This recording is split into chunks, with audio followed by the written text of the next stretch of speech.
امنم داره امنشان بیرقش بلند باشه صبحی دادک پلان گفتک جای لالا جمشید همه شو هستیم میوان قدیر امرای موسا هستیم به خدمتتان بچارای تیمنی از موتر شدیم پایان نانا نوش جان قدیم دم و تلیم میزمان عامر صاحب وحیدم هست جان قدردان عامر وحید شوقی است مرد پالوشان بچارایی رسیدیم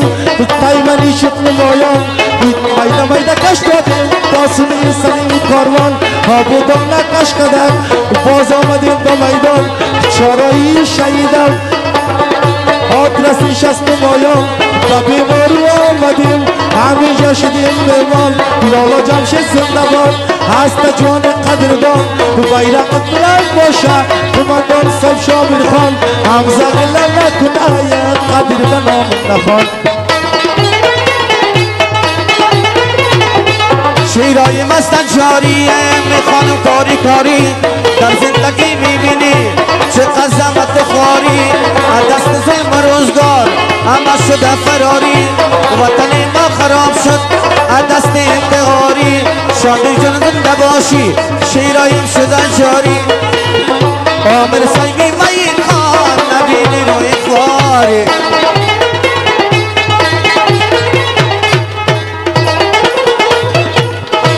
هستی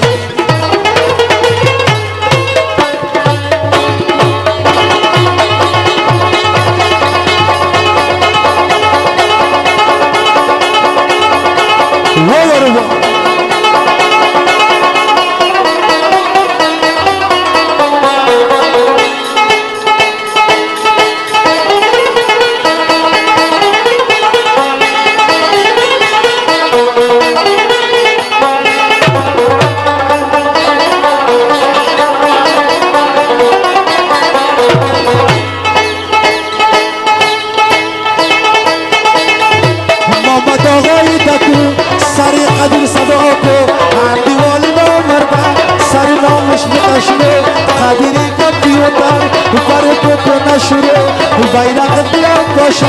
محمد آقایی دکو یه نسون دامدو گشک مدیری دکو مدیری دکوی من بیایم در سر موضوع ما موسا در خدمت هستیم سر قدیر صدا کو یه نسون دامدو محمد آقایی دکو طبیعت ما مست روش دل ما مرد و جوش چند صدا ناله کنم دوستایی میکنه گوش مدام سر بلند باشی چرا تو شیشتی خاموش محمد الله زنده باد مرا نکن فراموش بشک سارن والم زد بشنو طریق سازه موسا را تشویق کنی تا موسا نمیسوزه و کمان انداختم که سفیدیش مانند شیر باید اعتراف کنی هستی شاگرد قدیر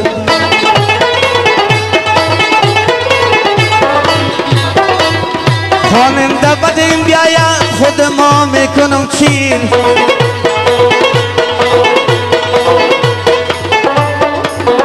بلایی تا بگیرم وزیر تاثیر نری میگم لالا قدیر